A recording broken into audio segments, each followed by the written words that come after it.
Hello guys, andito na naman tayo sa bagong episode ng Pinoy Movies Then and Now, at ang pelikula natin ngayon ay ang Notorious, isang action, drama movie na pinalabas noong 1998. Halika't tignan natin ang mga edad at totoong pangalan ng mga paborito nating artista sa taon na inilabas ang pelikula at sa taong kasalukuyan. Guys, bago natin simulan ang video, please like, share and subscribe. Salamat!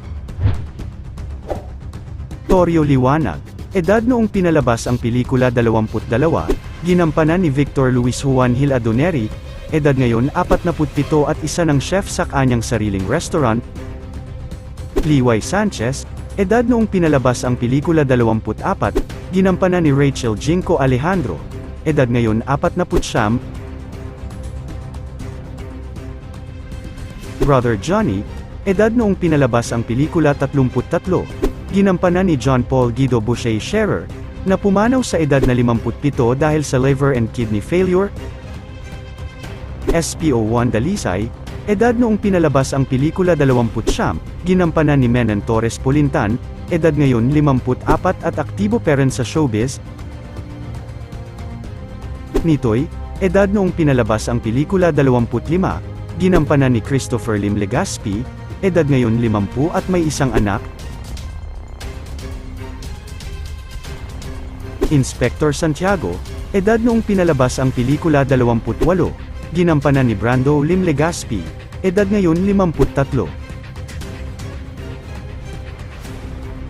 PO1 Torres. Edad noong pinalabas ang pelikula 52, ginampanan ni John Winfield Vicker, na pumanaw sa edad na 57 dahil sa heart enlargement. Jack. Edad noong pinalabas ang pelikula 35, ginampanan ni Emilio Ramon Pelayo Ejercito III. Edad ngayon 60. Rodman.